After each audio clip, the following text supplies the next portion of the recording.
Welcome everyone to today's Tobacco Free Teen podcast. I'm Sneha Thomas, the Health Improvement Lead for Tackling Tobacco Dependency. With me, I've got Dr. Charlie Sharps, who is the clinical lead and a consultant in respiratory medicine in Gloucestershire Hospital NHS Foundation Trust. So today's podcast session is going to be a guide on vaping. I know it's such a huge, hot, and interesting topic. However, vaping is not considered as a new phenomenon anymore. So basically, in today's session, we will be discussing about how effective vapes are considered as an stop smoking aid. Also, we will be talking in terms of how safe it is. Also, what is the trust stand on vaping, some myths and facts that circulates around vaping. So, Charlie, like I just said, so vaping is considered as one of the most effective stop smoking aid in the UK. However, I think they still believe there are certain misconceptions that circulates around vaping. They think it is as bad as smoking cigarettes. So I wanted to ask, what's your advice on this? So people do get lots of misconceptions about vaping. The first and most important thing to say is vaping is not as harmful as smoking cigarettes by an order of magnitude. Both involve inhaling substances, but vaping has far fewer harmful chemicals than smoking traditional cigarettes, tobacco. But it is worth acknowledging that one of the reasons for confusion in this area is because there isn't uniformity around the public health communities about the role of vaping in treatment of tobacco dependency. In Europe and in the US, the public health communities are much stricter in saying that we've got an evidence-based treatment for tobacco dependency and nicotine replacement, varenicline, cytosine, and we should be doing that. And they have an inherent and very deep-seated suspicion of big tobacco and the fact that big tobacco do own a lot of the vaping industry now, though not all of it. And therefore, while acknowledging that, we also have to say that vaping is not risk-free, particularly for non-smokers and for young people. Yeah. So vaping is a valuable tool in treatment of tobacco dependency. However, vaping is not something which you should use unless you have tobacco dependency. Yes, I 100% agree with you. I was just wondering whether when we are having a conversation with service users, is it important to stress that vaping is 95% safer than smoking cigarettes? Absolutely. So one should explore their preconceptions, and if they are of the belief, as more than half of smokers are, that vaping is equally or more harmful because of the coverage that you get in the media. Yeah. Vaping is reported on because people aren't so aware of it. You don't need to say that tobacco is harmful, so therefore Exactly. it's taken as read. Whereas, and vaping, if you say, well, maybe not, and acknowledging the uncertainties that there are, we do need to be very clear with our smokers that vaping is a massive amount safer than tobacco. Okay, thank you. Also, what do you think about our dual users, as in the people who use vape as well as smoke a cigarette? Do you think that's the best practice, or maybe they should change? So I have significant concerns about it. Vaping and smoking at the same time isn't ideal. The wider range of places in which one can vape compared to smoking tobacco means that in general, people will be consuming more nicotine, will become more addicted as a result. My stance is vaping should be a means to overcome tobacco dependency rather than just an additional and more convenient means of nicotine delivery. But for some patients, a period of transition is needed. And the goal should be that we try and help that to be as prompt a transition as possible. An interesting research paper published about 3 or 4 weeks ago looked at swap to stop sort of initiatives. So people were given and funded e-cigarettes, as termed, or vapes, and they looked after 12 months at what they were doing, and a significant number was still dual using at 12 months, which is not what we want. We want people to have completely come away from tobacco, which is the most noxious substance. Yeah, I do agree to that. Just wondering, some of the people, they just use vaping with the cut down approach so that they're able to replace some of the nicotine. So this is a conversation I have with smokers all the time, because they will say, "Oh, I've done really well. I've cut down to 3 cigarettes, 5 cigarettes," and it's brilliant. Yeah. But the first cigarette of the day is the most harmful, and actually, those thereafter, the incremental harm is actually less. So smoking 3 cigarettes, smoking 10 cigarettes, it makes little difference. If you're smoking any tobacco, then that is doing massive amounts of harm. Right. Thank you, Charlie. I just wanted to know, what is our trust stand on vaping, or as a trust, do we offer any support on vaping, especially since I think it's nearly been an year since we've rolled out the tobacco dependency program in cluster hospitals. So we don't have any active programs like Swap to Stop or anything like that within the NHS, and with some funding to local government, there is likely to be a vaping kind of a provision within maternity services at some point, though it's not there yet. Right. The tobacco-free team can advise on vape use and signpost materials advice, and they've developed a leaflet which has details on correct techniques, what to look for when buying a vape, different sorts of vapes, and also UK regulations on vaping. Ward staff can have informal conversations if they bump into one of the team, but there isn't a staff offer around tobacco dependency at present, though it's being worked on, and we are very keen to offer that support to our staff. But that will be focused very much on nicotine replacement and pharmacotherapy, so drug therapy for tobacco dependence, rather than vaping as things currently stand.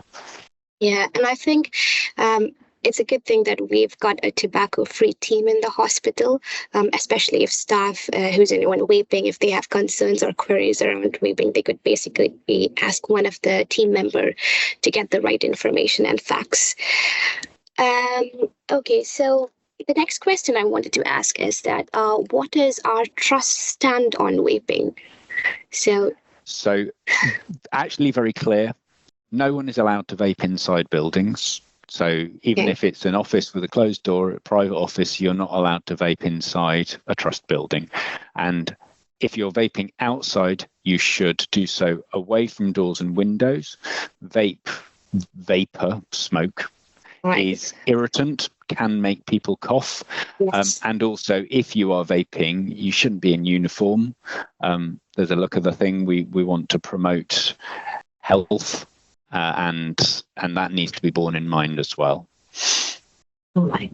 So another interesting conversation that I've had with one of the service users is that when we advise them to consider NRT as an option for stopping smoking, they often get worried because they think the nicotine in the NRT is as harmful compared to the other chemicals in the cigarette. So my question is nicotine actually harmful? So nicotine is supremely addictive, but it is by no means and far from being the primary cause of smoking-related diseases. It is not, as with any substance, it is not entirely safe. It can have heart problems, vascular problems, and it can pose some risks, particularly for pregnant women, adolescents, and there are some concerns which are growing, looking at associations with mental health issues, particularly in adolescents and young people. However, treatment with nicotine replacement is the cornerstone of treatment for tobacco dependency. There is a huge amount of nicotine in cigarettes, and as I've said, it's supremely addictive. Stopping cold turkey just doesn't work. The average smoker will take 30 attempts to quit. Yeah. And the chances of going cold turkey without any support are less than 1 in 10, and you can increase that fourfold with evidence-based treatment, with nicotine replacement and health coaching.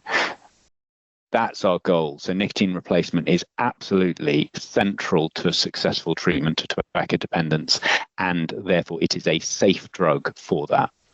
Yeah, and I also think it's basically communicating that piece of information with our service users, basically telling them that we are treating their addiction with the same addiction and not giving them something new. So thanks for that. And also, like I said in the beginning, vaping is no longer considered as a new phenomenon.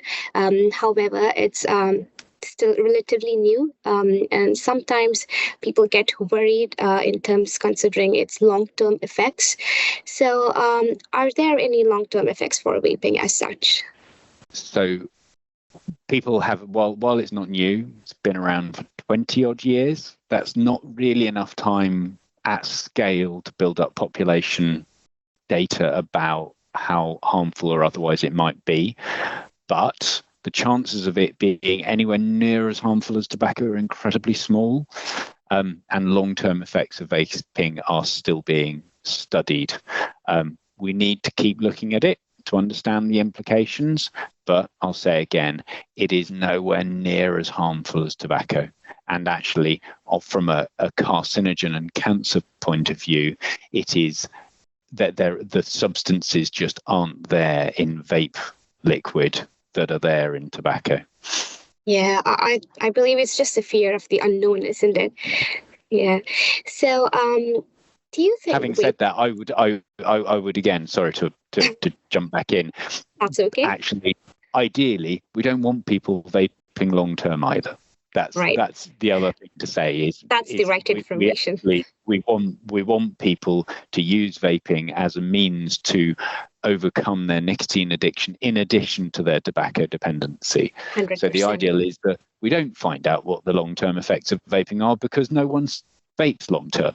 Yeah, I do get you.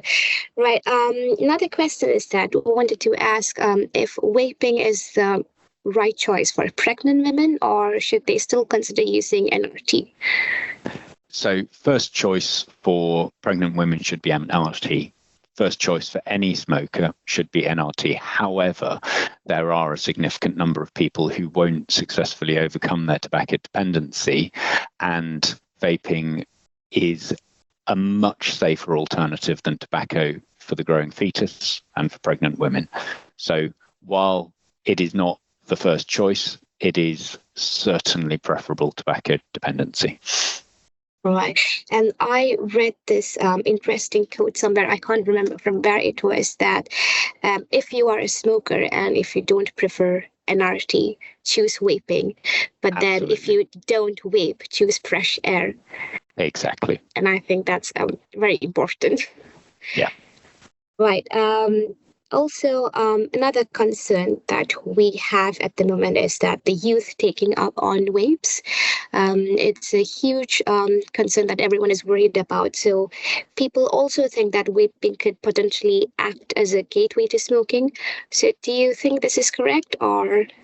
So firstly, it's to acknowledge that there's a huge emotive concern attached to this. Parents, families, schools, and it is a significant issue, though probably not as significant an issue as the media would have you believe. Mm-hmm. The rates of regular vaping amongst the youth are around 7 or 8%, which is about the same, in fact, as tobacco use in the same age group. And in fact, the majority of that use is in smokers or ex-smokers, even at that young age. More than 20% of young people, however, have tried vapes as an experimentation. Whether that has converted to regular use, actually, there's not that many people who have tried vapes and not smoked, but there are some. There is no evidence that it goes the other way. People try tobacco, then they try vapes. There's very little evidence that people try vapes and then go on to tobacco. So as a gateway to smoking or a normalization of smoking is not the case, because vaping doesn't look anything like cigarettes, and therefore is not going to re-normalize tobacco use. In fact, smoking and tobacco rates in kids were falling dramatically before vapes came along, and actually tobacco use, it's not stopped falling, so that's good. However, once again, we don't know what the long-term effects are on vaping. There is a signal towards an association with problems with mood and concentration in adolescence. It's a time of high stress, of emotion, and the brain development. So there should be strict regulations, education campaigns. Vaping remains a tool for treatment of tobacco dependency. It is not a recreational product. Vaping is not for children. Right. Okay. Thank you. Another thing is that when we see parents or carers who are smoking, we advise them not to smoke in front of children, because sometimes there's a huge chance for them to pick up on that. And also, passive smoking is as bad as cigarette smoking, and we don't want that. Speaking about passive smoking, do you think secondhand exposure from vaping is as harmful as secondhand exposure from smoking? So it's by no means as harmful on a toxin and substance basis. That doesn't mean that it's desirable. And if you are vaping and someone says, actually, could you not? That's because it is an irritant and it makes people cough, and it can exacerbate people's lung diseases, which you may not be aware that they have.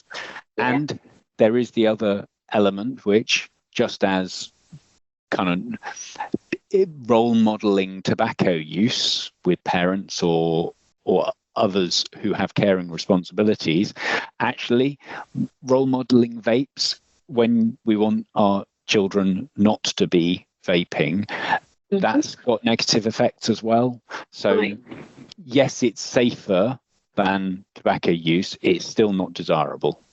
Right. Okay. Now, another thing, when we have sessions with service users who smoke cigarettes, we advise them to go for a combination therapy, because the research shows that combination therapy works the best. So that will basically be a patch plus any of the other fast-acting NRT. I wanted to ask, would using NRT plus vape be okay? Can it be considered as a combination therapy, or is it not good? Effectively, vapes are just another means of nicotine delivery.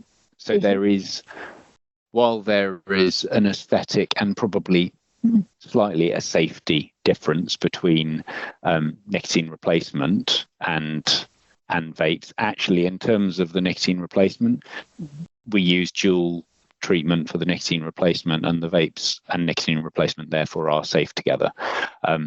If withdrawal and cravings aren't being effectively managed just with a vape, having long-acting nicotine replacement alongside, if it means that you don't smoke tobacco, brilliant. NRT should still be the first-line treatment for tobacco dependency. Vaping is an option should it be unsuccessful. So actually, hopefully, it wouldn't be that direction of travel that you're adding NRT to a vape, but you're doing it the other way round if needed. Right. Okay. Thank you. So, I wanted to ask you something very interesting, and I'm pretty sure you might have heard about this. It's about popcorn lung, and I think that's one of the main barriers which prevents people from trying vape. So when you try to have conversations with them, they come up with these press reports that says about popcorn lung, and they get absolutely worried about it. So, does vaping lead to popcorn lung? No. Right.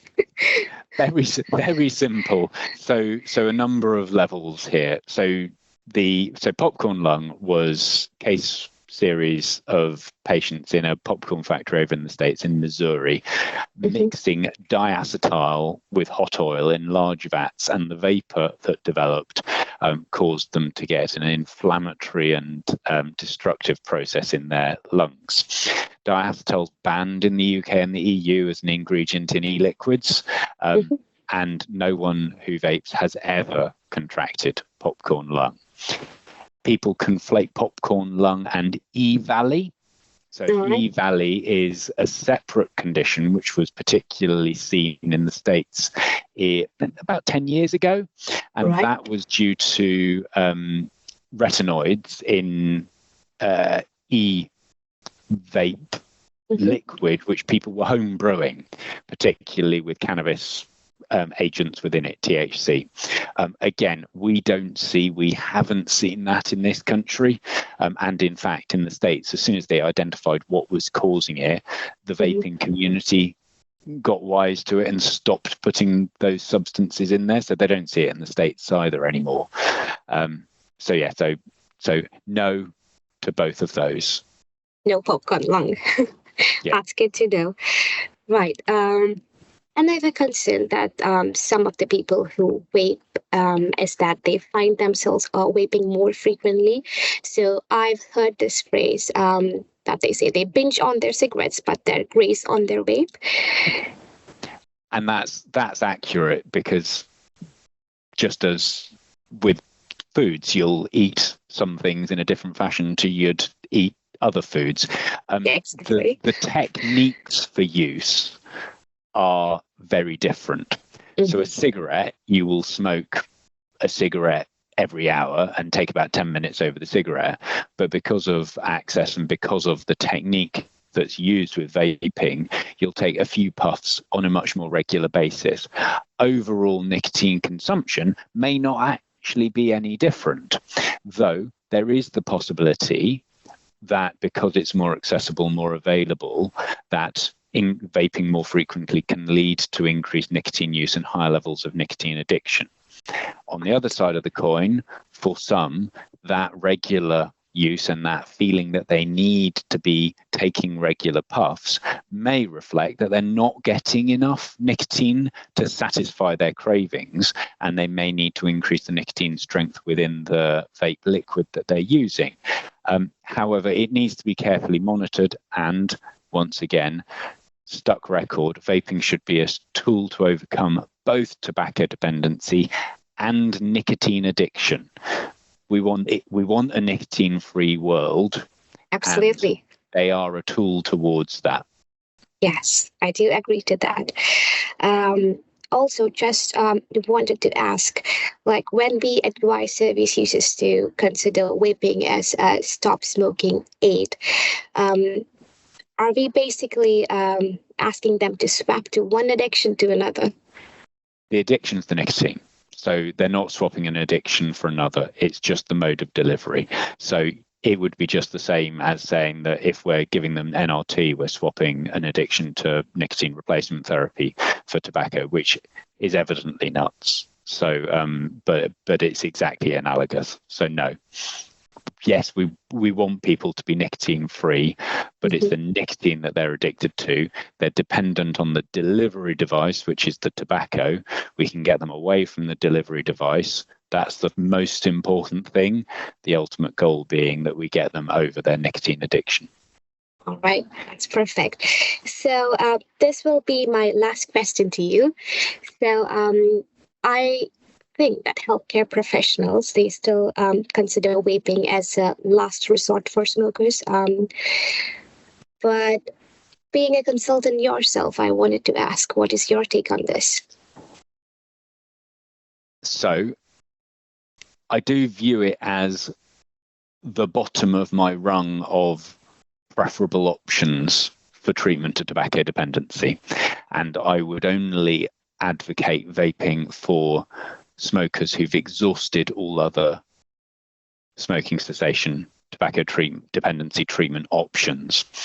It may have potential benefits as a harm reduction tool. You need to weigh the risks and benefits case by case. So the short answer is yes, I do view it as a last resort, but the term last resort has real negative connotations. So actually I would say I would view it as within the toolbox of treatment of tobacco dependency, and it is a valuable part of that toolbox. It wouldn't be my first choice, but at the same time, I would never hesitate to recommend it.